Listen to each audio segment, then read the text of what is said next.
நல்லவர், அவர் கிருபை என்றும் உள்ளது. மற்றும் ஒரு விசுவாசமும் தெய்வீக சுக பாடசாலைக்கு அதை கற்றுக்கொண்டு வியாதி இல்லாத வாழ்க்கை வாழ்ந்து மற்றவர்களையும் சுகமாக்கும் ஒரு ஊழியத்தை செய்ய வேண்டும் என்று வந்திருக்கிற உங்கள் ஒவ்வொருவரையும் ஆண்டவராய் இயேசு கிறிஸ்துவின் நாமத்தினாலே நீங்கள் என்ன இருதயத்தில் பாரத்தோடு காணப்படுகிறீர்களோ அந்த நோக்கத்தை நிறைவேற்றுவாராக என்று வாழ்த்து உங்களை வரவேற்கிறேன். கிறிஸ்தவ வாழ்க்கையில் பிறப்பின் உரிமை நோயற்ற வாழ்வு. நோயற்ற வாழ்வு வாழ்வதுதான் மறுபடியும் பிறந்த புது சிருஷ்டியின் சட்டப்பூர்வமான பரலோக ராஜ்யத்தின் சட்டப்பூர்வமான உரிமையாயிருக்கிறது. ஆனால் சபையில் தொடர்ந்து இந்த சத்தியம் போதிக்கப்படாதபடியினாலே அநேகர் அதை ஏற்றுக்கொள்ள மறுக்கிறார்கள். ஏன்? வியாதி என்பது ஒரு இயற்கையாக ஏற்றுக்கொள்கிறார்கள்.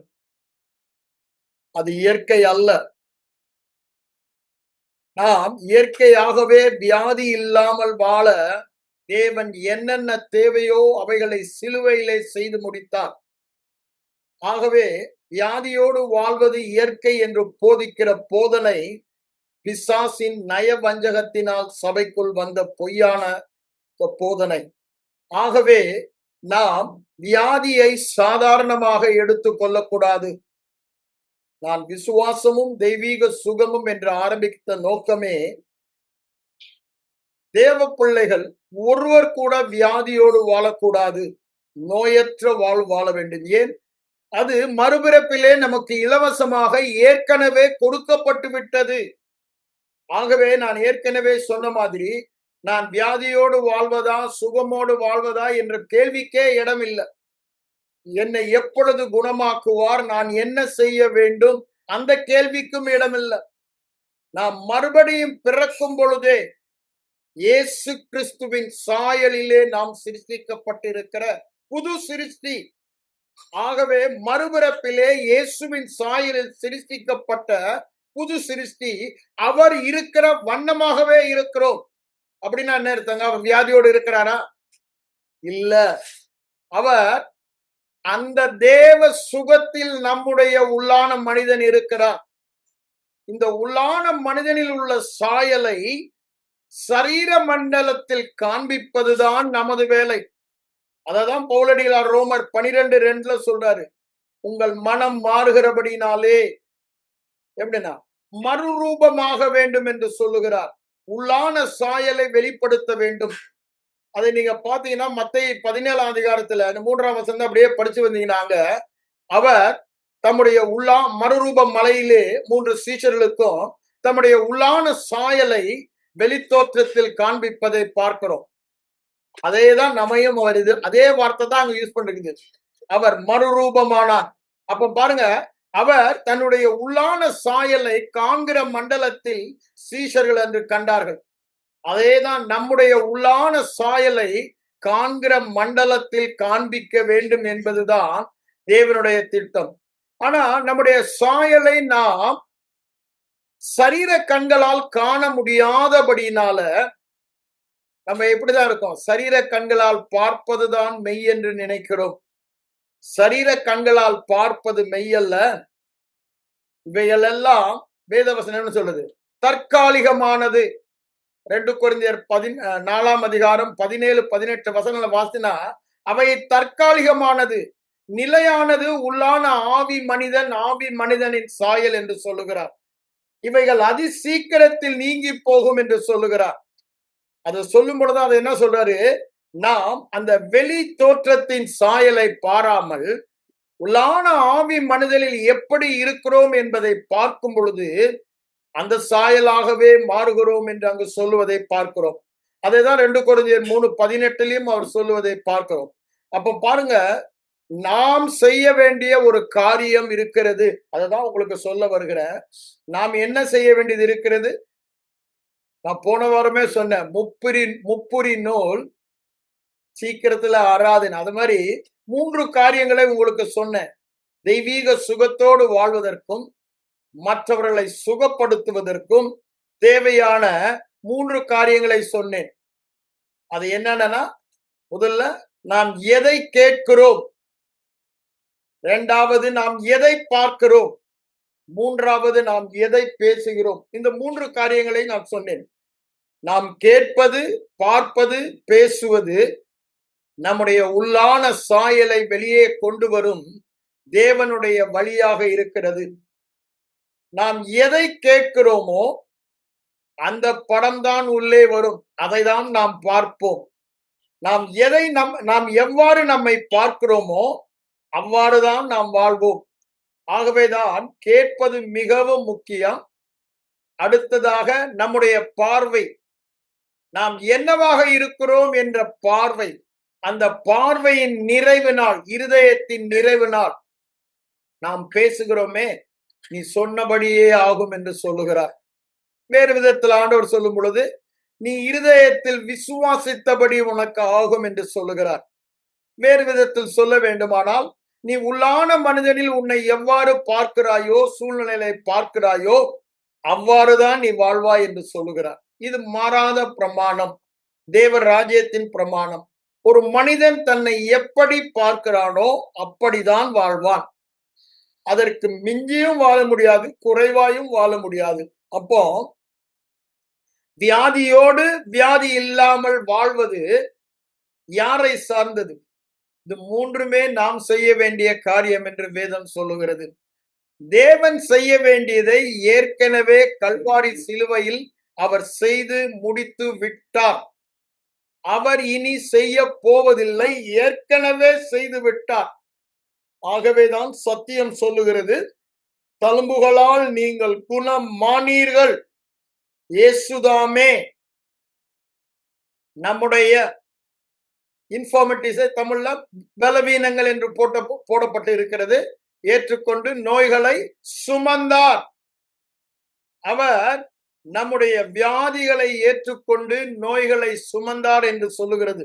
ஏசாயா 53:4-5 வசனங்களில் சொல்லப்பட்ட, திரும்ப சொல்றாங்க, பாடுகள் துக்கங்கள், 2 வார்த்தை உபயோகப்படுத்தப்படுகிறது. பாடுகளை ஏற்றுக்கொண்டு துக்கங்களை சுமந்தார். பாடுகள் என்று சொல்லும் பொழுது அங்க என்ன சொல்றாரு?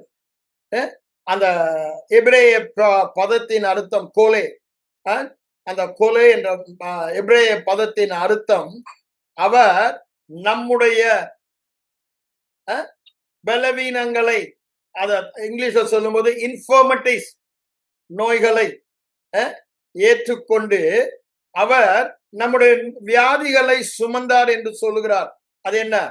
துக்கம் என்று சொல்லும் பொழுது அங்க என்ன வார்த்தையோ, மக்கோபி, அது நம்முடைய நோய்களை அவர் சுமந்தார் என்று சொல்லப்பட்டுள்ளது. அவர் ஏற்றுக்கொண்டார், அவர் சுமந்தார். அவர் ஏற்றுக்கொண்டார், அவர் சுமந்தார். கிறிஸ்தவர் எல்லோரும் வேதத்தை தேவனுடைய வார்த்தையாக விசுவாசிக்கிறார்கள். கிறிஸ்தவர்கள் எல்லோரும் தேவன் ஒருபோதும் பொய் சொல்ல மாட்டார் என்பதை விசுவாசிக்கிறார்கள். ஆகவே இந்த நாட்களிலே நாம் செய்ய வேண்டிய ஒரு காரியம் இருக்குமானால் என்னதான்?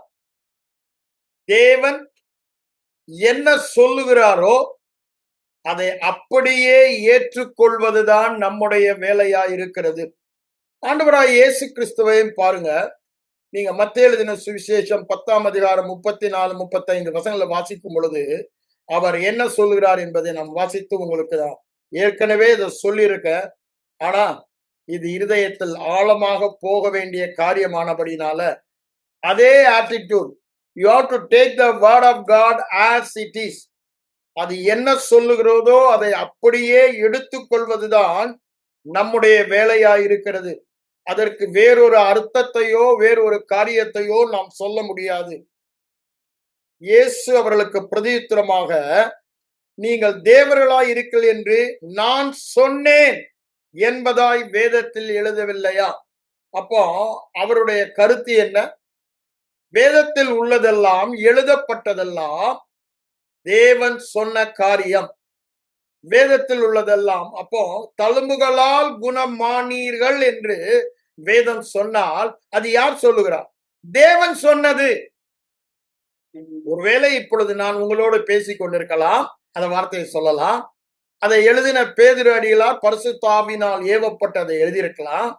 ஆனா அதை சொன்னது யார் என்று அவர் பழைய ஏற்பாடில் உள்ள ஒவ்வொரு பகுதியையும் வாசிக்கும் பொழுது தேவன் தன்னோடு பேசுவதாக வாசித்தபடினால்தான் அவருடைய இங்க என்ன சொல்றார் பாருங்க, நான் சொன்னேன் என்பதாய் வேதத்தில் எழுதி இருக்கவில்லையா? அப்போ அவருடைய எண்ணம் எல்லாம் வேதத்தில் எழுதப்பட்டதெல்லாம் தேவன் சொல்லுவது.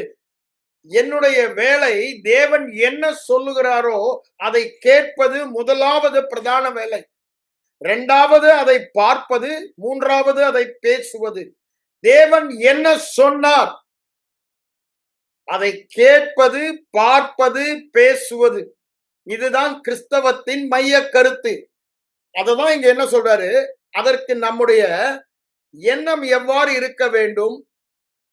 அததான் சொல்றாரு, அவர் சொல்லி சாரி அவர் சொன்னேன் என்று, அவர் சொன்னார் என்று நாம், அது வேதத்தில் எழுதப்பட்டது, தேவன் சொன்னார். இயேசுதாமே என்னுடைய வியாதிகளை ஏற்றுக்கொண்டு நோய்களை சுமந்தார். He took my infirmities and carried my sickness. அதுதான் அந்த சொன்ன மாதிரி கோலே அண்ட் மகோபி என்ற பதத்தின் அர்த்தத்தில் மத்தேயில சரியாக மொழிபெயர்க்கப்பட்டுள்ளது. அங்க பாத்தீங்கன்னா ஏசாயா 53லயும் 3ஆம் அதிகாரம் 3ஆம் வசனத்திலும் பாடுகள் என்று சொல்லுவார். அந்த 4:5 சரி 10ஆம் வசனத்திலும் பாடுகள் என்று அவரை பாடுகளுக்கு உட்படுத்தினார் 10ஆம் வசனம் சொல்லுவார். அப்ப பாருங்க, அந்த பாடு என்ற பதம் கோலே எதை குறிக்கிறது? வியாதியை குறிக்கிறது. இன்ஃபர்மிட்டிஸ், பலவீனங்கள். தமிழ் அந்த பலவீனம் என்று மத்தேயில போடப்பட்டுள்ளது. ஆகவே அவைகள் யார் சொன்னது? அதுதான் கேள்வி. இப்போ ஒரு மனிதன் சொன்னானால் அது தவறக்கூடியது. மனிதன் பொய் சொல்ல முடியும், கொஞ்சம் எக்ஸாஜரேட் பண்ணி பேசுவாங்க, கொஞ்சம் குறைச்சியும் பேசுவாங்க. ஆனால் தேவன் சொன்னார் என்றால் அவர் யார்? அவருடைய சுபாவம் என்ன? பொய் சொல்ல மனிதன் அல்ல. தேவனால் பொய் சொல்லவே முடியாது. ஏன்? அவர் சொல்ல ஆகும், கட்டளையிட நிற்கும். முதல் அதிகாரத்திலேயே பார்க்கிறோம், அவர் சொன்னதெல்லாம் அப்படியே ஆயிற்று. அவர் சொல்லுகிறார், நான் உன் வியாதிகளை ஏற்றுக்கொண்டு உன் நோய்களை சுமந்தேன், தழும்புகளால் குணமானீர்கள் என்று சொல்லுகிறார். அப்போ அவர் சொன்னபடி நடக்குமா நடக்காதா? அதுதான் நம்முடைய இருதயத்தில். இது தேவன் சொன்னார். அவருடைய கருத்து தான் நம்முடைய கருத்தா இருக்க வேண்டும். வேதத்தில் எழுதப்பட்டவைகள் எல்லாம் அந்த 2 தீமோத்தேயு 3:16 சொல்றாரு, தேவ மனுஷர்கள் தேவ ஆவியால் ஏவப்பட்டு பேசினது. அந்த அர்த்தத்தில் நாம் இதை எடுத்துக்கொண்டோமானால் தேவன் என்னோடு பேசுகிறார். என்ன பேசுகிறார்? சந்தர் சிங், உன்னுடைய வியாதிகளை ஏற்றுக்கொண்டு உன் நோய்களை நான் சுமந்தேன். என்னுடைய காயங்களால், நான் பட்ட காயங்களால், தழும்புகளாய் நீ குணமானாய் என்று சொல்லுகிறார். இது தேவனுடைய சத்தம்.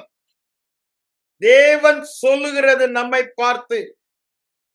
இந்த எழுதப்பட்ட வார்த்தை ஜீவனுள்ள வார்த்தை. வேதத்தில் எழுதப்பட்ட வார்த்தையில் எல்லாம் ஜீவன் இருக்கிறது. சாதாரண மற்ற புத்தகத்தில் உள்ள புத்தக எழுத்துக்கள் போல அல்ல. இவைகள் ஜீவன் உள்ளவைகள். அததான் ஆண்டவர் சொல்றாரு, வார்த்தைகள், நான் பேசுகிற வார்த்தைகள் ஆவியாயும் ஜீவனுமாய் இருக்கிறது. அது என்ன சொல்லுகிறதோ அதை நிறைவேற்றுகிற வல்லமை அந்த வார்த்தையில் தானே இருக்கிறது. அதை சொன்னவர் மிகுந்த உண்மை உள்ளவர். சகல பிரஸ்தாபத்தை பார்த்திலும் தாம் சொன்ன தம் வார்த்தையை அவர் மகிமைப்படுத்தி இருக்கிறார். அவருடைய நாமத்தை காட்டிலும் தம்முடைய வார்த்தையை மகிமைப்படுத்தி இருக்கிறார். அவர் சொல் தவறாதவர். அததான் அடுத்த வசனத்துல சொல்றார் பாருங்க, 35ல, தேவ வசனத்தை பெற்றுக்கொண்டவர் தேவன் என்றவர் சொல்லி இருக்க வேத வாக்கியமும் தவறாததாய் இருக்கிறது. அப்போ வேத வசனம் எல்லாம் தேவன் சொன்னது. வேத வசனம் எல்லாம், வேதத்தில் உள்ள வசனங்கள் எல்லாம் தேவன் சொன்னது, அவைகள் ஒருபோதும் தவறாது. இந்த ரெண்டு அர்த்தம் நம்மை புரிந்து கொள்ள வேண்டும். இந்த வேதத்தில் உள்ளது தேவன் சொன்னது, அவை ஒருபோதும் தவறாது. வானமும் பூமியும் ஒளிந்து போகும், என் வார்த்தைகளோ ஒளிந்து போவதில்லை. அதில் ஒரு உறுப்பு கூட ஒளிந்து போவதில்லை என்று சொல்லுகிறார். அந்த தேவன் நம்மை பார்த்து சொல்லுவது, பிரியமானவனே, உன் ஆத்துமா வாழ்வது போல எல்லாவற்றிலும் வாழ்ந்து சுகமாயிரு என்று சொல்லுகிறார். அப்ப பாருங்க, அது அவருடைய விருப்பம். நீ எல்லாவற்றிலும் வாழ்ந்து சுகமாயிருக்க விரும்புகிறேன்.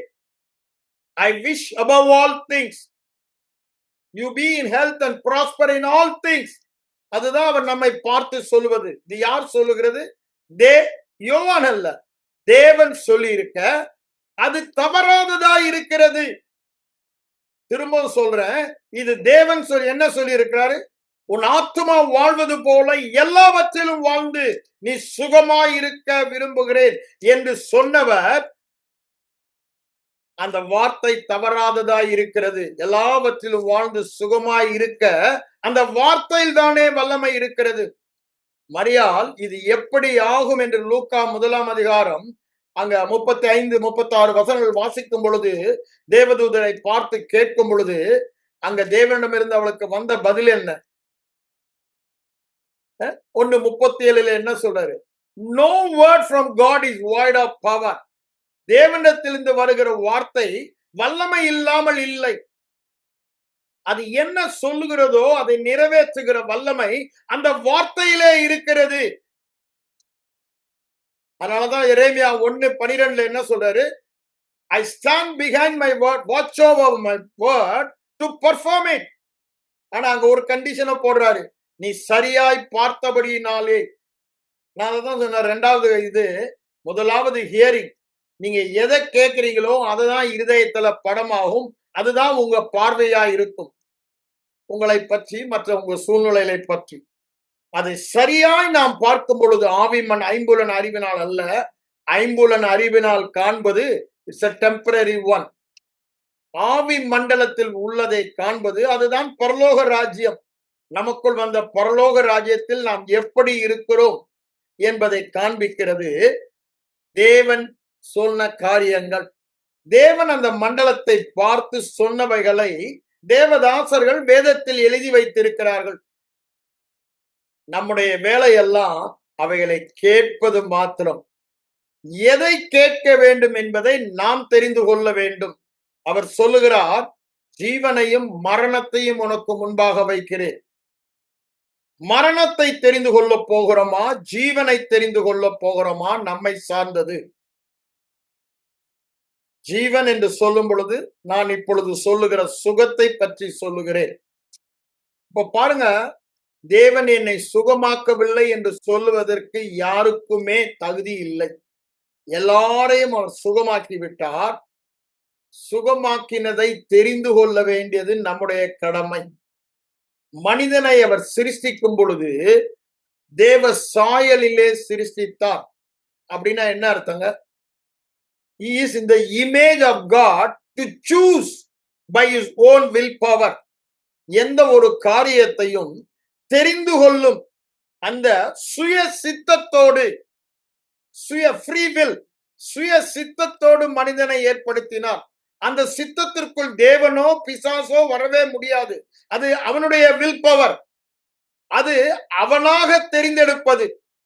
அதைதான் நான் சொல்ல வருகிறேன்.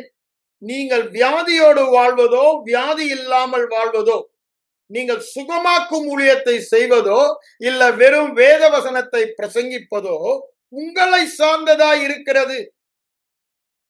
அது உங்களை சார்ந்ததா இருக்கிறது.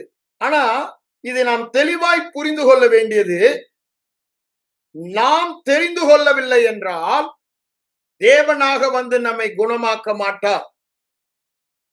நாம் தான் எதை சார்ந்து தெரிந்து கொள்ள வேண்டும்.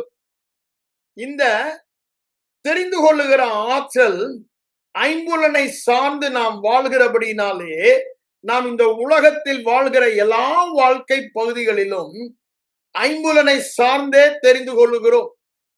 ஆனால் ஆவி மண்டலத்தில் உள்ளதை ஐம்புலன் அறிந்து கொள்ள முடியாது.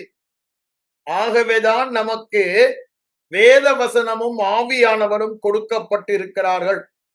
வேத வசனத்தில் ஆவியானவர் கொடுக்கிற வெளிச்சத்தில் பார்க்கும் பொழுதுதான் எது ஜீவன் எது மரணம் என்று நமக்கு தெரியும். அப்போ அந்த ஜீவன் தேவன் நமக்கு என்ன வைத்திருக்கிறார், நாம் என்னவாக இருக்கிறோம் என்பதை பார்த்து கேட்டு பார்த்து பேசி அந்த சாயலாக தானே நாம் மாறுகிறோம். அப்போ எல்லாமே எதுலதான் இருக்கு? அவருடைய வார்த்தையில் தான் இருக்கிறது. அவருடைய வார்த்தையை விசுவாசிக்க வேண்டுமானால் எதுதான்? தாழ்மை. தாழ்மை என்று சொல்லுகிறோமே, தாழ்மை என்ன? அவர் சொன்னால் அதுதான் தாழ்மை. இன்னைக்கு ஹியூமிலிட்டிக்கு தாழ்மைக்கு என்னென்னமோ அர்த்தம் சொல்லிட்டாங்க. ஆனா வேதத்தின்படி அர்த்தம் என்றால் தேவன் சொன்னால் சொன்னதுதான் என்று ஏற்றுக்கொள்ளுகிற அந்த மனப்பான்மை தான் தேவனுடைய பார்வையில் தாழ்மையின் மனப்பான்மை. மரியாள் அம்மா என்ன பண்றாங்க? உம்முடைய வார்த்தையின்படி எனக்கு ஆக கடவது என்று சொல்லுகிறார்கள். அதுதான் தாழ்மை.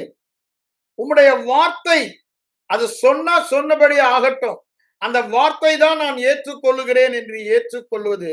ஆகிலும் உம்முடைய வார்த்தையின்படி நான் நெட்ட போடுகிறேன், வலையை போடுகிறேன் என்று அங்கு பேதுரு சொல்லுவதை பார்க்கிறோம் லூக்கா 5. அப்ப பாருங்க, எந்த ஒரு காரியத்திற்கும் தேவனுடைய வார்த்தை தான் ஆதாரமாக இருக்கிறது. ஏன்? இந்த வசனம் தேவன் சொன்னது. அந்த வசனம் தவறவே முடியாது. It can never fail. ஒளிந்து போக முடியாது, அழிந்து போக முடியாது, தவற முடியாது, மாறவும் முடியாது. It's unchangeable. நான் ஏற்கனவே அடிக்கடி சொல்றதை திரும்ப சொல்றேன். It is immutable. அதாவது மாறவே முடியாது. It's infallible. அப்படின்னா என்ன? தவறவே முடியாது. It's inerrant. அதில் சிறிய தவறு ஒன்று கூட இல்லை. அவ்வளவு சத்தியம், உண்மையானது. அப்பேற்பட்ட வார்த்தை சொல்லுகிறது, இயேசுதாமே நம்முடைய வியாதிகளை ஏற்றுக்கொண்டு நோய்களை சுமந்தார்.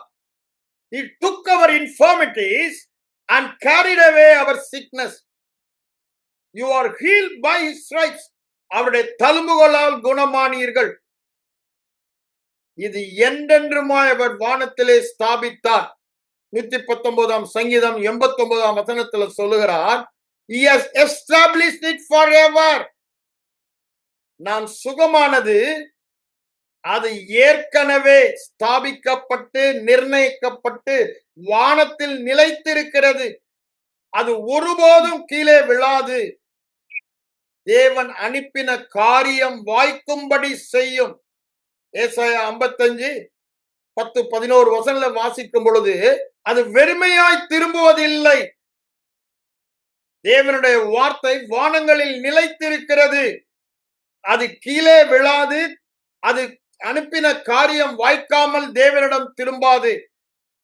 அது எதற்காக அனுப்பப்பட்டதோ அந்த வார்த்தை சொல்லுகிற காரியத்தை நிறைவேற்றின பின்புதான் அது திரும்பும் என்று சொல்லப்பட்டுள்ளது.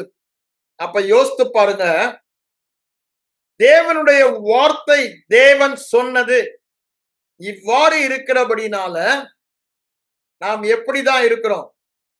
சுகமானவர்களாக தான் இருக்கிறோம். வியாதி நம் மீது இல்லை. வியாதி அவர் மீது செலுத்தப்பட்டு விட்டது. அதைதான் சிலுவையின் பரிகாரம் என்று சொல்லுகிறோம்.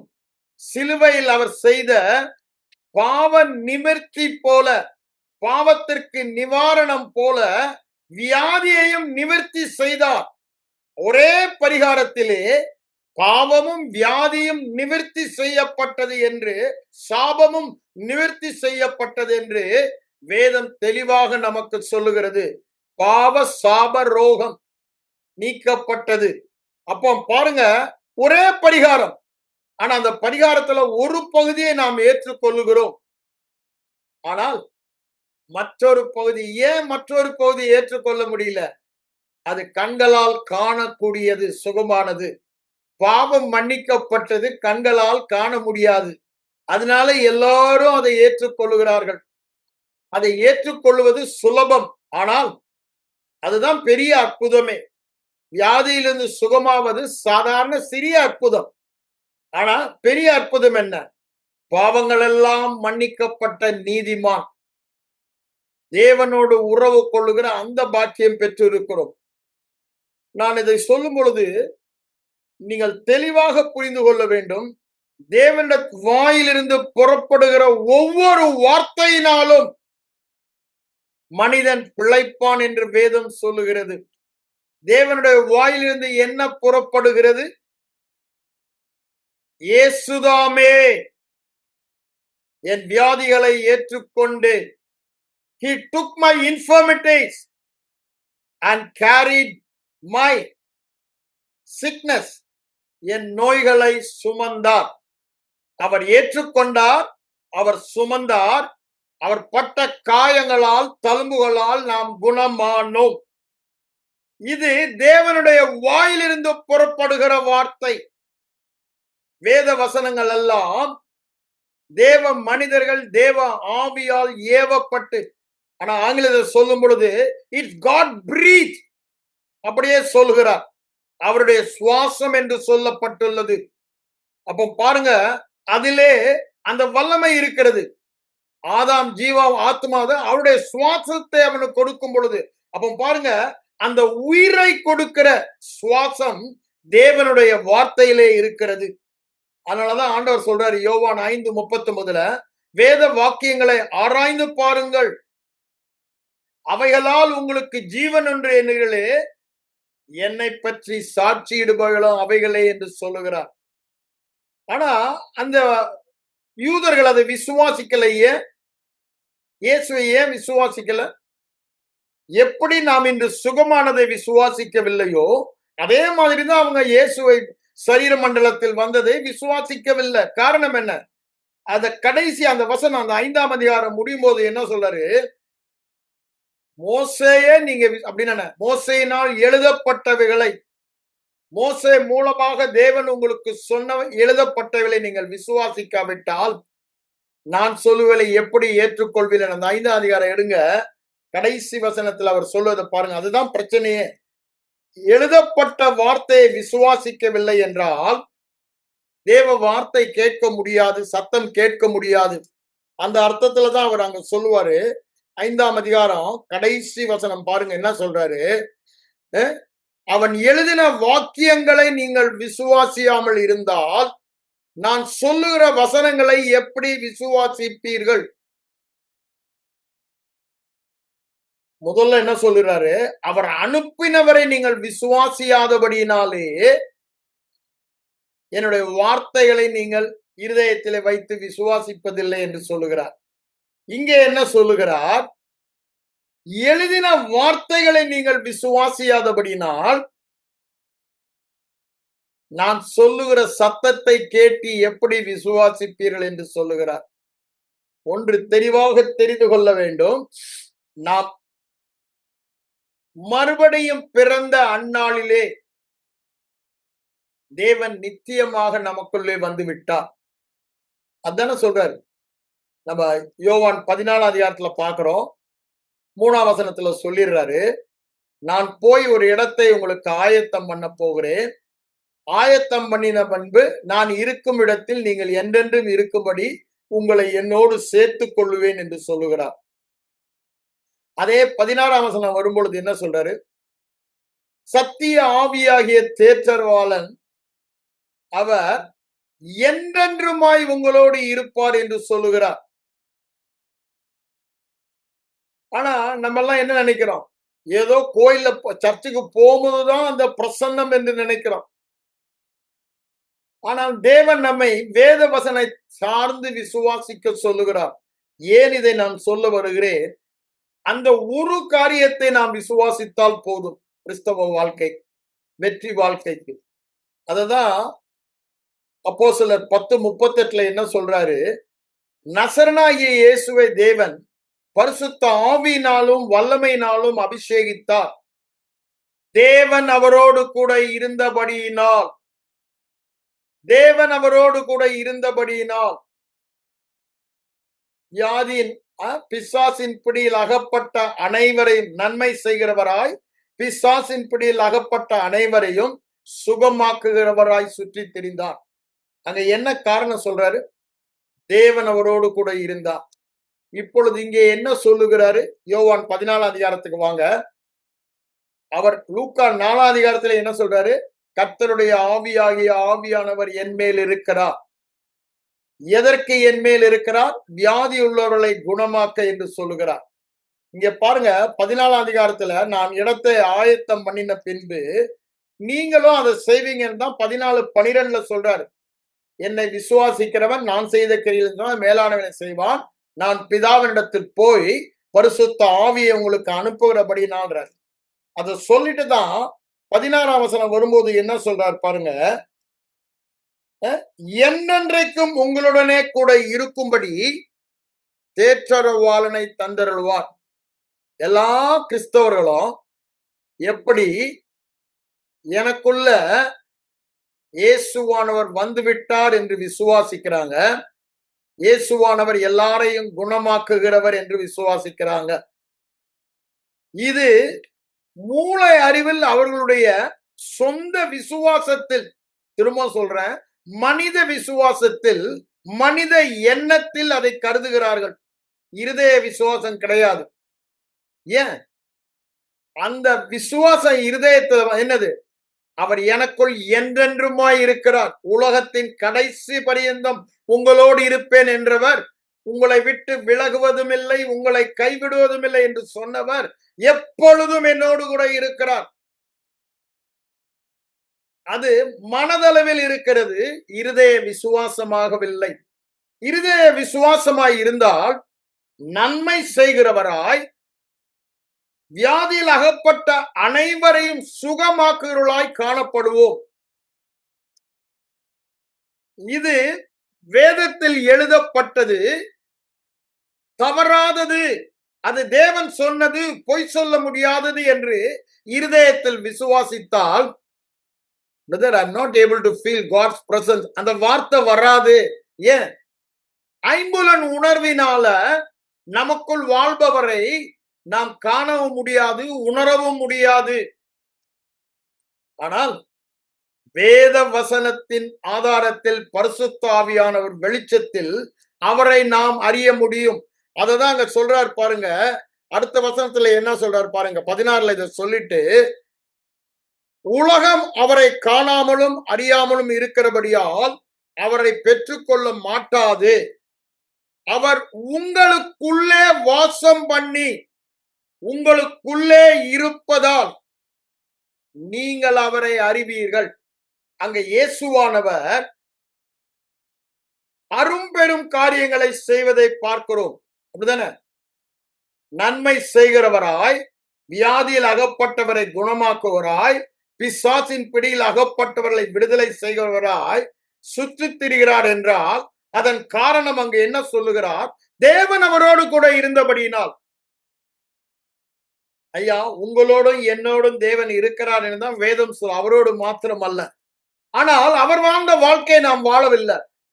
எதற்காக தேவன் அவரோடு கூட இருந்தார்? மனிதரால் செய்ய முடியாததை தேவனால் ஒருவர் மாத்திரம் செய்ய முடிந்ததை செய்வதற்குத்தான் தேவன் அவரோடு கூட இருக்கிறார், நம்மோடு கூட இருக்கிறார். தேவன் நம்மோடு கூட இருக்கிறார் என்று சொன்னால் தேவன் அதிலே ஒரு நோக்கத்தை வைத்திருக்கிறார், திட்டத்தை வைத்திருக்கிறார். அந்த நோக்கம், திட்டம் சொல்லுவதெல்லாம் நீங்க தேவனாக வாழ்வதற்கு, தேவனால் என்ன செய்ய முடியுமோ அதை செய்வதற்கு அவர் உங்களிலே இருக்கிறார். To make impossible possible. The world will say impossible, but God is with us to make it possible. ஆனா நம்முடைய இருதய விசுவாசம் என்ன? தேவன் என்னோடு இருக்கிறார், தேவன் எனக்குள் இருக்கிறார், நான் தேவனுக்குள் இருக்கிறேன். அந்த விசுவாசம் இருந்தால் அந்த கிறிஸ்து வாழ்ந்த வாழ்க்கை வாழ முடியும். அதை சொல்லிட்டு தான் அடுத்த வசனத்துல என்ன சொல்றார் பாருங்க. 18ல உங்களுக்குள்ளே வாசம் பண்ணி உங்களுக்குள் இருப்பதால் நீங்கள் அவரை அறிவீர்கள். உங்களை திக்கற்றவர்களாக அப்படின்னா உங்களை தனியே இருக்க நான் விடமாட்டேன், நான் உங்களிடத்தில் வருவேன் என்று சொல்லுகிறார். இன்னும் கொஞ்ச காலத்தில் என்னை காண்பீர்கள், நான் வாழ்கிறபடினால் நீங்களும் வாழ்வீர்கள் என்று சொல்லுகிறார். கொஞ்ச காலத்தில் காண்பீர்கள். ஏன் ஆயத்தம் பண்ணி அந்த ஆவியானவர் ஊற்றப்பட்ட நாளிலே என்னை காண்பீர்கள், அதன் பிறகு நான் வாழ்கிறேன் அப்படின்னா அவர் நம்மில் வாழ்வதை நம்மால் உணர முடியும் என்று சொல்லுகிறார், காண முடியும் என்று சொல்லுகிறார். அதை சொல்லிட்டு தான் அடுத்த வசனத்துல என்ன சொல்றார் பாருங்க. நான் பிதாவிலும் நீங்கள் என்னிலும் நான் உங்களிலும் இருக்கிறதை அந்நாளில் அறிவீர்கள். இதுதான் தன்னுடைய வாழ்க்கையில் அவர் செய்த காரியங்களுக்கு ஆதாரமாய் இருந்தது என்று அங்க நம்ம 11 12 நம்ம பார்த்தோம். 12 இல்ல 10 11 அதை சொல்ல பார்க்கிறோம். நான் பிதாவிலும் பிதா என்னிலும் இருக்கிறதை நீங்கள் விசுவாசிக்கிறது இல்லையா?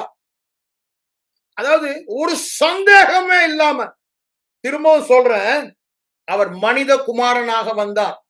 தேவத்துவத்தை எல்லாம் இறக்கி வைத்துவிட்டு, பிலிப்பியர் 2ஆம் அதிகாரம் 7, 8, 9 வசனங்களை எடுத்து நீங்க வாசித்து பாருங்க, தெளிவாய் சொல்லப்பட்டிருக்கும். ஆனால் அவருடைய இந்த அற்புத ஊழியத்திற்கு, வியாதியை சுகமாக்கி வியாதி இல்லாமல் வாழ்வதற்கு காரணம் பிதா அவரோடு கூட இருந்தார் என்று சொல்வதை அவர் அனுபவித்தார் அல்லது அனுபவபூர்வமாக இருதயத்திலே விசுவாசித்தார். ஏதோ வேதத்தில் எழுதப்பட்டது என்று அவர் அங்கு சொல்லல.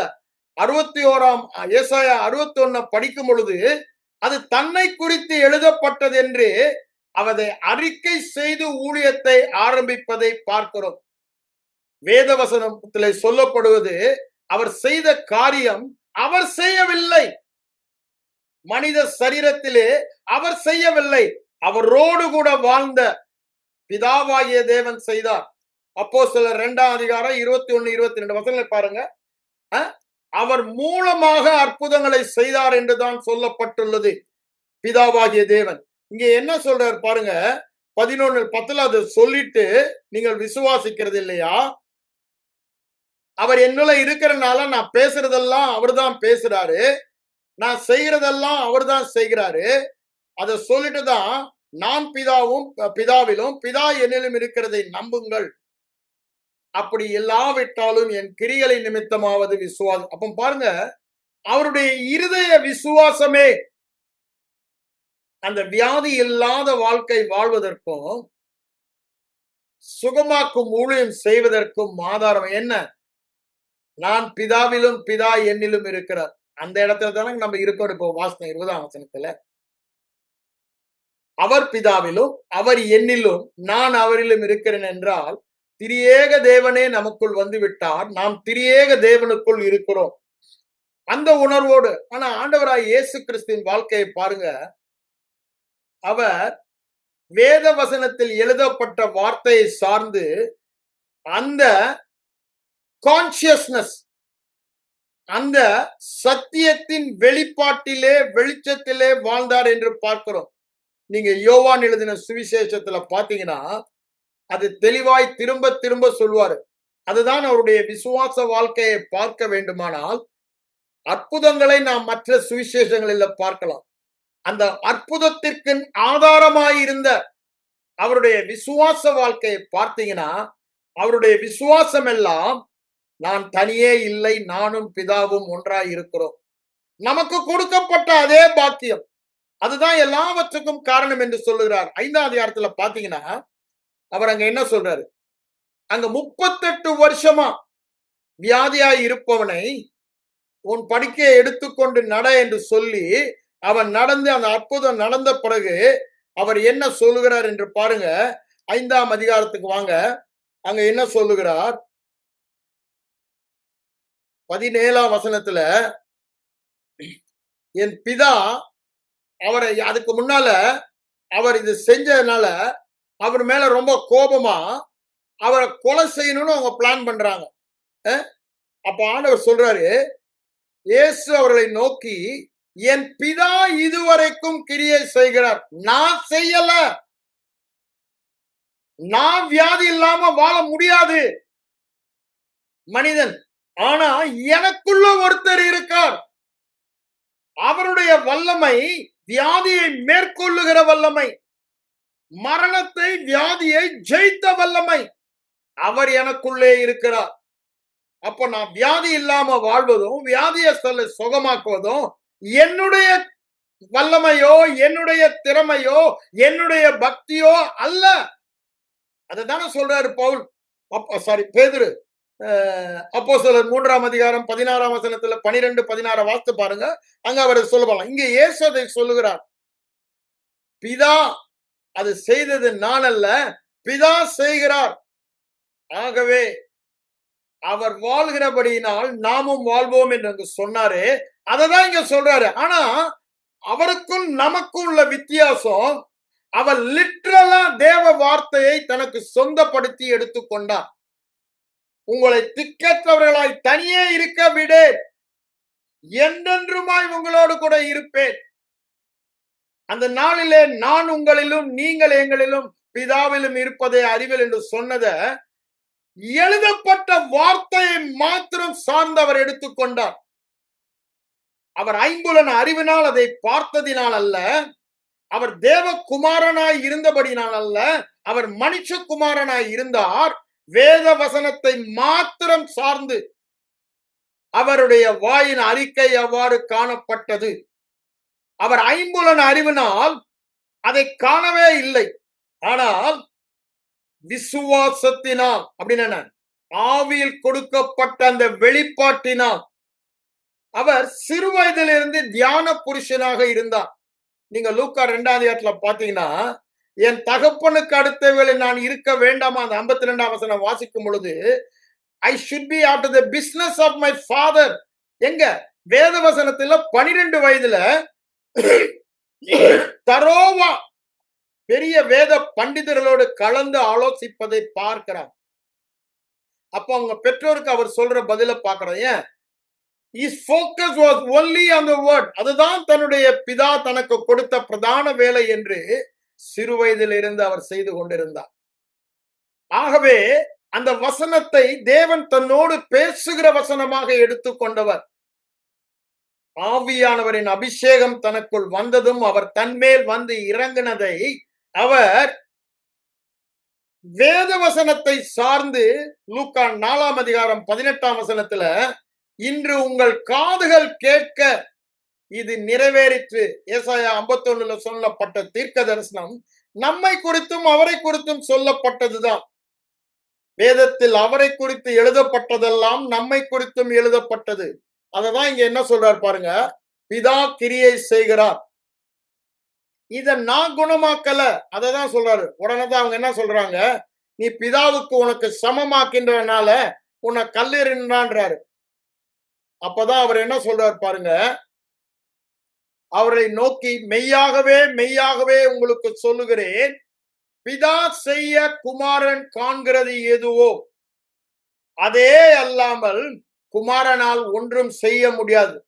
Total dependence on the indwelling God. தனக்குள் இருக்கிற தேவன் மேல முழுமையாக சார்ந்து வாழ்ந்தார்.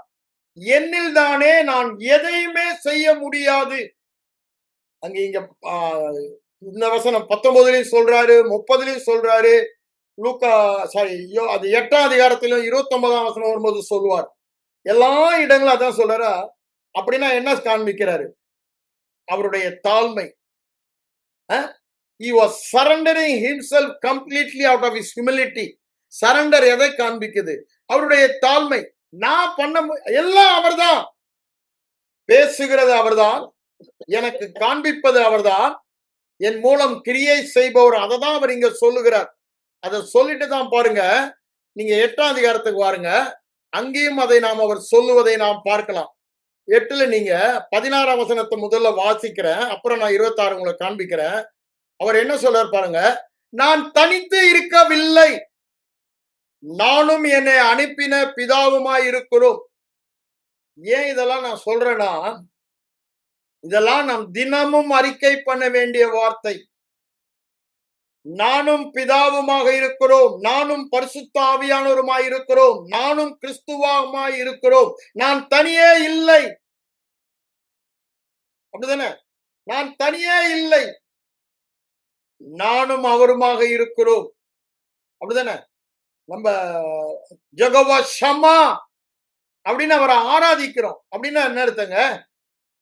நான் தனியே இல்லைன்னு அர்த்தம். அப்படிதானே? ஜெகோவா ஷம்மா என்று நாம் ஆராதிக்கும் பொழுது என்ன ஆராதிக்கிறோம்? நான் தனியே இல்லை. அப்படிதானே? ஜெகோவா ஷம்மானா நான் தனியே இல்லை, நானும் அவருமாக இருக்கிறோம். யெகோவா ஷிக்கேனோனா அவர் என் நீதியா இருக்கிறார். எல்லாம் நமக்கு தெரியும், ஆனா இருதயத்தில் அதை விசுவாசிப்பதில்லை. வாயில சொல்றோம், மனதளவில் ஏற்றுக்கொள்ளுகிறோம். ஆனா இது மிக முக்கியமான சத்தியம். இயேசு கிறிஸ்துவின் வாழ்க்கையில் அவர் செய்த எல்லா அற்புதங்களுக்கும் ஒரே காரணம் சொல்லப்படுகிறது, தேவன் அவரோடு கூட இருந்தார். எல்லா இடங்களிலும் பாருங்க, எங்கெல்லாம் தேவன் வந்து சொல்றாரோ, மோசே நான் எம்மாத்திரம் என்று சொல்லுகிறார். யாத்திரா 3ஆம் அதிகாரத்துல. அப்ப ஆண்டவர் சொல்றார், நான் உன்னோடு கூட இருப்பேன்றார். அங்க கிதியோன், அங்க நியாயாதிபதிகள் 6ல நாங்க எம்மாத்திரம் சிறிய கோத்திரம். அப்ப என்ன சொல்றாரு? நான் உன்னோடு கூட இருப்பேன். அப்படிதானே? நான் உன்னோடு கூட இருப்பேன். அப்படிதான் சொல்றாரு எல்லா இடம். யோசுவாவுக்கு நான் அவனுக்கு பெரிய டாஸ்க் எப்படி செய்யணும். அப்போ மனிதரால் செய்ய முடியாததை அவரே சிலுவையில் நமக்கு செய்து அவருடைய சாயலில் நம்மை மாற்றினவர் இப்பொழுதும் எனக்காக யாவையும் செய்ய எனக்குள்ளேயே வாசம் பண்ணுகிறார். அவர் என்னை பார்த்து வியாதியஸ்தர்களை சுகமாக்குங்கள் என்று கட்டளை கொடுக்கிறார். மத்தேயு 10ஆம் அதிகாரத்துல நீங்க வாசிங்கன்னா முதல் வசனத்திலே சொல்லுறாரு, சகல வியாதிகளை சுகமாக்கவும் நீக்கவும் அவர்களுக்கு வல்லமையும் அதிகாரம் கொடுத்து அனுப்புகிறார். அங்க 8ஆம் வசனம் வரும் பொழுது என்ன கட்டளை கொடுக்கிறார்? வியாதியஸ்தர்களை சுஸ்தமாக்குங்கள், குஷ்டரோகிகளை குணமாக்குங்கள், மரித்தோரை எழுப்புங்கள், பிசாசுகளை துரத்துங்கள் என்று கொடுக்கிறார். என்றால் அவர் நமக்கு அந்த கட்டளையை கொடுக்கும் பொழுது அவர் நம்மை பார்த்து சொல்லுவதெல்லாம், உங்களை தனியா இருக்க விடேன், நான் உங்களோடு. அப்படின்னா என்ன அர்த்தம்? அதை நான் செய்வேன். அந்த விசுவாசம் தான் உங்களுக்கு தேவை.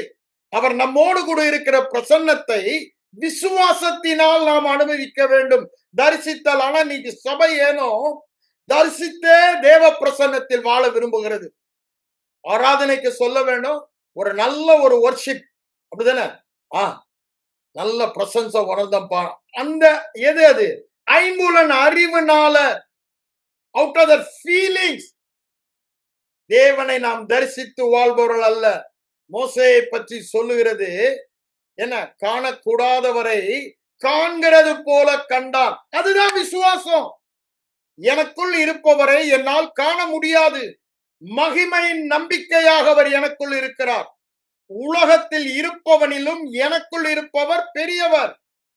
அதை தரிசித்தல்ல, காண முடியாதவரை காண்பது போல வேத வசனத்தின் வெளிச்சத்தில் காண வேண்டும். அந்த விசுவாசம்தான் கிறிஸ்தவ வெற்றி வாழ்க்கையின் ரகசியம். தேவ பிரசன்னத்தை விசுவாசித்து வாழ வேண்டும். ஐயா, அவர் எனக்குள்ள வந்தாருன்னா பிரசன்னம் எங்க இருக்கு? அவர் எனக்குள்ள வந்தாருன்னா வல்லமை எங்க இருக்கு? அவருடைய வல்லமையும் எனக்குள் இருக்கிறது, அவருடைய பிரசன்னமும் எனக்குள் இருக்கிறது. அவருடைய பிரசன்னத்துல வியாதி இருக்க முடியுமா? அவரை தொட்ட யாவரும் சுகமானார்கள். அப்போ என்னை தொடுகிறவர்கள் யாரை தொடுகிறார்? எனக்குள் இருப்பவரை. இப்போ உலகத்தில் அவர் எதன் மூலமாக கிரியை செய்கிறார்? அவர் வந்து வாசம் பண்ணுகிற ஒவ்வொரு சரீரத்தின் மூலமாக அவர் கிரியை செய்கிறார். அதனால்தான் நான் போவது உங்களுக்கு மிகவும் பிரயோஜனம் என்று சொல்லுகிறார். இவ்வளவு நாள் வெளியே இருந்து என்னை பார்த்தீர்கள், இப்பொழுது உங்களுக்கு உள்ளேயே வரப்போகிற அதுலதான் 16ஆம் அதிகாரம் 7ஆம் வசனத்துல யோவான்ல என்ன சொல்றாரு? It will be profitable to you என்று சொல்வதை நாம் பார்க்கிறோம். ஏன் அது நமக்கு ப்ராஃபிட்டபிள்? அவரே வந்து நம்ம வாழ போகிறார். அததான் இங்க சொல்றாரு பாருங்க. அவர் என்னை தனியே இருக்கவில்லை, ஏனெனில் நான் தனியே இருக்கவில்லை, நானும் என்னை அனுப்பின பிதாவுமாக இருக்கிறோம். 16ஆம் வசனத்துல சொல்றாரு. அத சொல்லிட்டு தான் 26ஆம் வசனம் சொல்லிட்டு என்ன சொல்றாரு பாருங்க. நான் நான் அவரிடத்தில் கேட்டவைகளையே உங்களுக்கு சொல்லுகிறேன் என்று சொல்லுகிறார். நீங்க எல்லாம் நினைக்கிறேன் அவர் ஆடிபிளா ஏதோ கேட்டாருன்னா, இல்லங்க. அவர் வேத வசனத்தில் இருந்துதான் கேட்டார். இன்னைக்கு நம்ம எப்படி கேட்கிறோம்? என் ஆடுகள் என் சத்தத்தை கேட்கும் என்று சொல்லுகிறார். மறுபடியும் பிறந்தவர்கள் எல்லோரும் என் ஆடுகள், மறுபடியும் பிறந்தவர்கள் எல்லோரும் என் சத்தத்தை கேட்பார்கள். ஏன் நம்ம கேட்கல? அவர் வேத வசனத்தை நம்ம வேற எங்கேயோ பார்க்கிறோம்.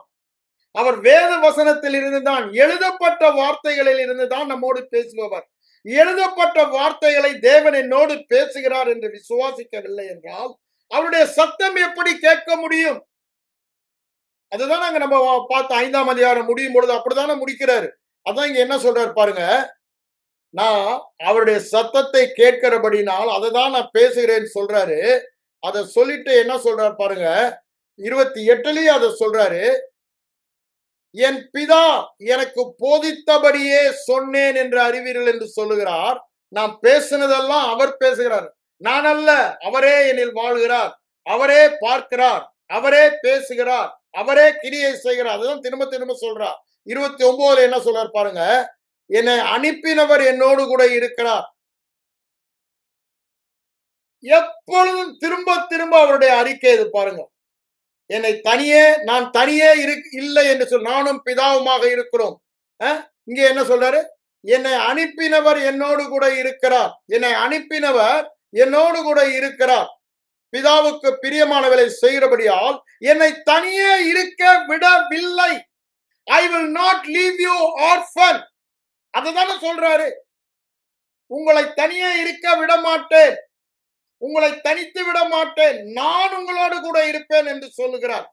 அதுதான் என்னுடைய வாழ்க்கையின் ரகசியம் என்று இயேசு திரும்ப திரும்ப அவர் சொல்வதை பார்க்கலாம். அங்க 29 அது சொல்லிட்டு நீங்க நேரா 10ஆம் அதிகாரத்துக்கு வாங்க. அங்க என்ன சொல்றாரு பாருங்க. நம்ம ஏற்கனவே வாசித்த அதிகாரம் தான் அது. ஆனா 30ஆம் வசனத்திலே அவர் சொல்லிடுறாரு. நான் அது போறதுக்கு முன்னால அந்த முக்கியமான 2 வசனங்களை மட்டும் உங்களுக்கு வாசித்து அங்க போறேன். 6ஆம் வசனத்துல என்ன சொல்றாரு பாருங்க. நீங்கள் என் மந்தைகளின் ஆடுகளாய் இராதபடினால் அப்ப ஏன் கேட்காதபடி விசுவாசிக்கல? மறுபடியும் பிறந்த அத்தனை பேர்களும் தேவனுடைய சத்தத்தை கேட்க முடியும், விசுவாசிக்க முடியும் சொல்லிட்டு தான் அர்த்தம் சொல்றாரு. என் ஆடுகள் என் சத்தத்திற்கு செவி கொடுக்கும், நான் அவைகளை அறிந்திருக்கிறேன், அவைகள் எனக்கு பின் செல்லுகிறது. அதை கொடுத்துதான் சொல்றாரு. என் கையிலிருந்து யாரும் பிரிக்க முடியாதெல்லாம் சொல்லிட்டு 30 வரும்போது என்ன சொல்றாரு? நானும் பிதாவும் ஒன்றாய் இருக்கிறோம். திரும்ப திரும்ப திரும்ப அவர் சொல்லுகிற ஒரு அறிக்கை. ஐயா, அதுதான் அவருடைய வெற்றி. சுகமாக்கும் வாழ்க்கை, வியாதி இல்லாமல் வாழ்கிற வாழ்க்கைக்கு ஆதாரமாயிருந்தது.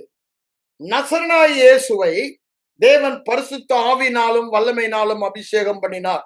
உங்களையும் என்னையும் அபிஷேகம் பண்ணினாரா இல்லையா? தேவன் அவரோடு கூட இருந்தபடியினால் உங்களோடும் என்னோடும் தேவன் இருக்கிறாரா இல்லையா? நல்லா யோசித்து பாருங்க. ஆனா இது நம்முடைய மூளை அறிவில் இருக்கு. அப்படின்னா என்ன? மனித விசுவாசமா இருக்கிறது. மூளை அறிவு என்பது மனித விசுவாசம். ஆனா இருதய விசுவாசம் என்ன? தேவனுடைய விசுவாசமே நமக்கு வருகிறது. தேவனுடைய விசுவாசம் என்ன? காணப்படாதவள் நிச்சயம், நம்பப்படுவள் உறுதி. தேவனுடைய வார்த்தை சொல்லுகிறபடியினால், தேவன் வார்த்தை சொல்லுகிறது, நான் இருக்கும் இடத்தில் நான் வந்து உங்களை சேர்த்துக் கொள்ளுவேன், உங்களை தனியே விட்டுவிட மாட்டேன், என்றென்றுமாய் உங்களோடு கூட இருப்பேன். அந்த நாளிலே நான் உங்களிலும், நான் பிதாவிலும், நீங்கள் என்னிலும், நான் உங்களிலும் இருப்பதை அறிவீர்கள் என்று சொல்லுகிறார். அந்த சத்தியத்தில் தான் அவர் வாழ்ந்தார்னு யோவான் முழுவதுமாய் சொல்வதை பார்க்கிறோம். அதுதான் அங்க சொல்றாரு 10:30. அப்ப பாருங்க, அவருடைய வாயின் அறிக்கை எல்லாம் அவர் கேட்ட காரியமாய் இருந்தது. அவர் கேட்டது அவருடைய இருதய விசுவாசமாய் இருந்தது. என்ன? பிதா என்னில் வாழ்கிறார், நானும் வாழ்கிறேன். பிதா என்னில் கிரியை செய்கிறார், நானும் கிரியை செய்கிறேன். அவர் என்னை தனியே இருக்கவில்லை. அவர் இல்லாமல் என்னால் ஒன்றும் செய்ய டோட்டல் சரண்டர். விசுவாசம் என்பது முழுவதுமாய் அவருக்கு அர்ப்பணிப்பது. நான் அல்ல, நீங்க தான். நான் அல்ல, I can't, but you can. என்னால் முடியாது, உம்மால் முடியும். அதுதாங்க விசுவாசம். நம்ம விசுவாசம் என்னமோ பெருசுன்னு நினைக்கிறோம். ஒண்ணு இல்ல, இட்ஸ் டோட்டல். இயேசு கிறிஸ்துவின் வாழ்க்கையில யோவான் சுவிசேஷம் முழுவதுமா எடுத்து நீங்க ஒரு நாள் படியுங்க. ஆவியானவர் உங்களோடு பேசுவார். அவருடைய விசுவாச வாழ்க்கையின் அஸ்திபாரம் என்னன்னு. அந்த அஸ்திபாரத்துல தான் மற்ற சுவிசேஷங்கள்ல ஒவ்வொரு அற்புதத்தை பார்க்கும் பொழுது இயேசு கிறிஸ்துவில் இருந்த அதே விசுவாசம் எனக்கு கொடுக்கப்பட்டிருக்கிறது. என்ன விசுவாசம்? காணாதவைகளை காண்கிற. என்னோடு பிதா எப்பொழுதும் இருக்கிறார், நானும் பிதாவும் ஒன்றோம். அந்த விசுவாசம் நமக்கும் கொடுக்கப்பட்டிருக்கிறது. அந்த விசுவாச கண்களோடு வேத வசனத்தை நாம் பார்த்தோமானால் நிச்சயமாகவே இந்த நோயற்ற வாழ்வு, வியாதி உள்ளவர்களை குணமாக்கும் ஊழியம் நாம் செய்கிறவர்களாய் இருப்போம்.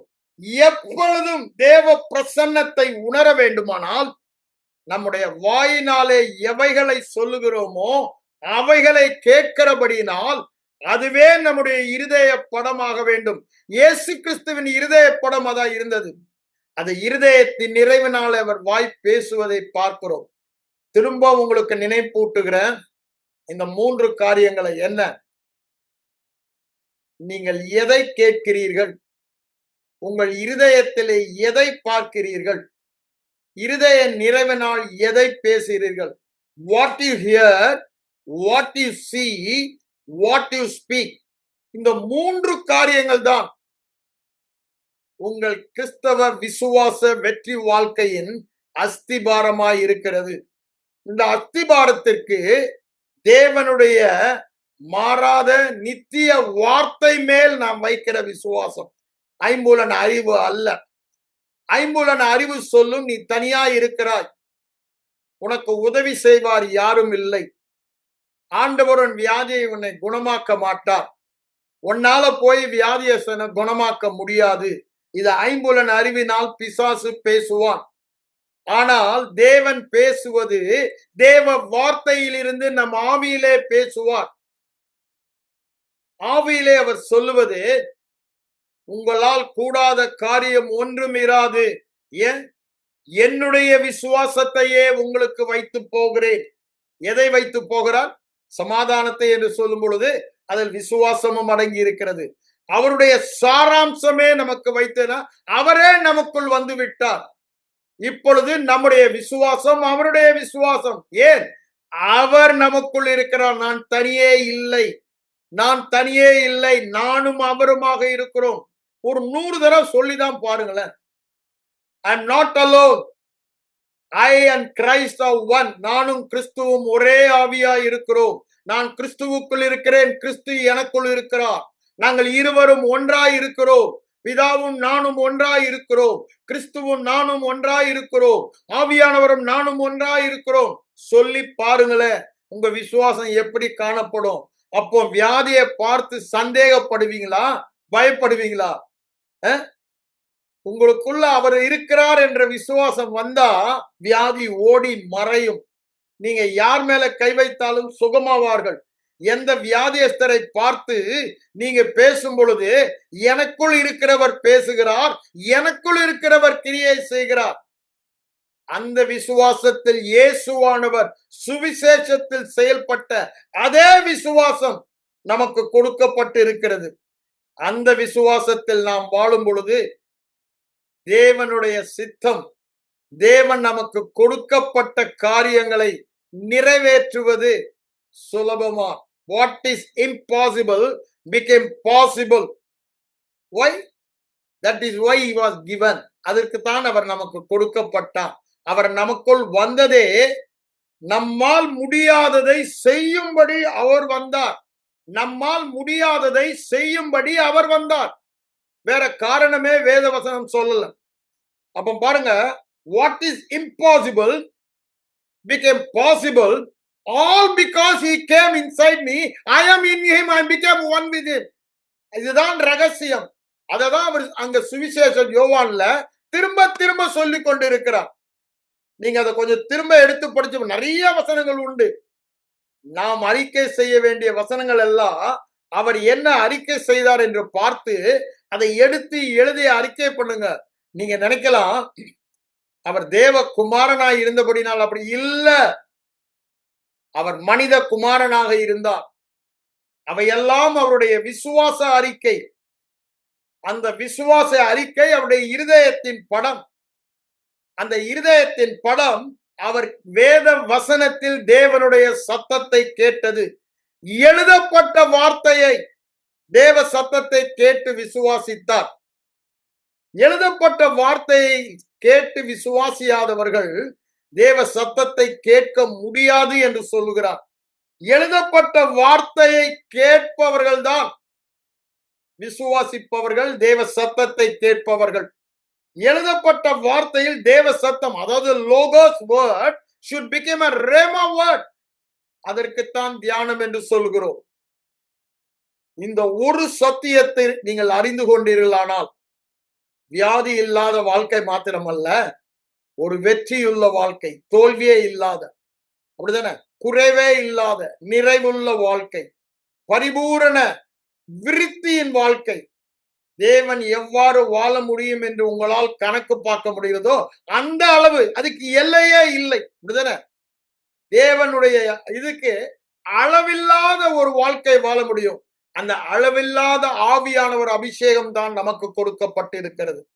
அந்த அளவில்லாத வாழ்க்கை வாழ்வதற்கு, அளவில்லாத சுகத்தில் வாழ்ந்து அளவில்லாத சுகப்படுத்தும் ஊழியத்தை செய்வதற்குத்தான் அவர் நமக்குள்ளே வந்திருக்கிறார். நன்றாக அதை நாம் அவர் வந்த நோக்கத்தை தெரிந்து கொள்ள வேண்டும். அதற்கு தான் அங்க சொல்றாரு. நீங்க திரும்ப அப்போஸ்தலர் 10:38 எடுத்து படிச்சு பாருங்க. நசரனாகிய இயேசுவை தேவன் பரிசுத்த ஆவியினாலும் வல்லமையினாலும் அபிஷேகம் பண்ணினார். அப்போஸ்தலர் 1:8 என்ன சொல்லுகிறது? பரிசுத்த ஆவி உங்களிடத்தில் வரும் பொழுது, பரிசுத்த ஆவி உங்களிடத்தில் வரும் பொழுது you shall receive power. தமிழ்ல பலன் அடைந்துன்னு போட்டிருக்கு. ஆனா அது என்ன? வல்லமை அடைந்து.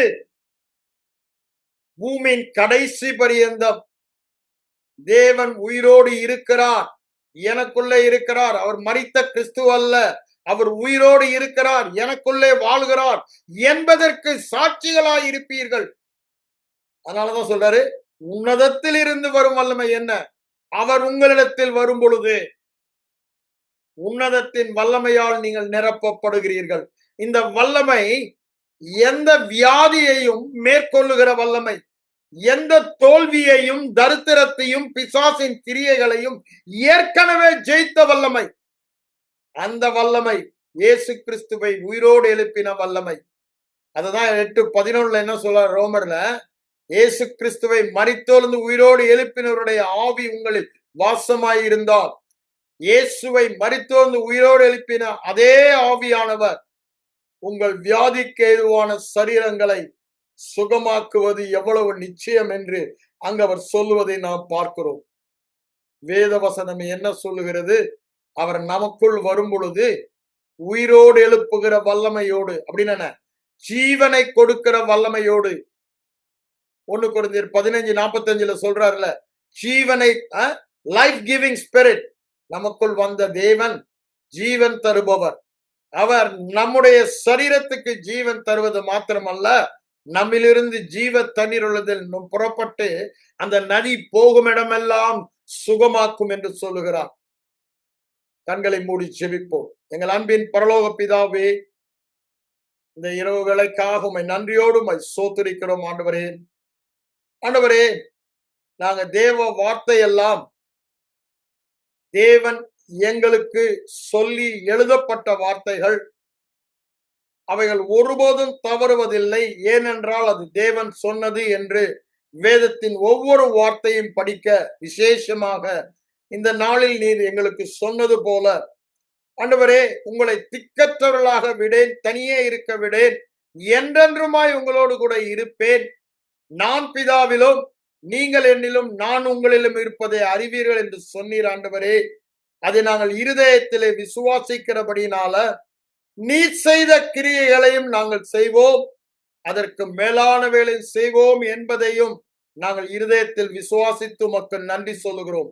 ஆண்டவரே, நாங்கள் ஒவ்வொரு வினாடியும் நீர் எங்களோடு கூட இருக்கிறதை எங்கள் ஆவியிலே, விசுவாசத்திலே அறிந்தவர்களாக வாழ்கிற ஒரு கிருபையை இதை கேட்கிற ஒவ்வொருவருக்கும் தர, சுவிசேஷத்தில் இயேசுவானவர் பண்ணின அறிக்கையை இவர்கள் ஒவ்வொருவரும் பண்ண, நானும் பிதாவும் ஒன்றாய் இருக்கிறோம், நானும் கிறிஸ்துவும் ஒன்றாய் இருக்கிறோம், நானும் ஆவியானவரும் ஒன்றாய் இருக்கிறோம், நாங்கள் வந்து வாழ்வோம் என்று அவர் சொல்லுகிறபடினாலே நான் அவரோடு இணைந்து ஒவ்வொரு காரியங்களையும் செய்கிறேன் என்ற ஒரு விசுவாசத்தில் வாழ ஒவ்வொருவருக்கும் பிரகாசமுள்ள மனக்கண்களை தருவீராக.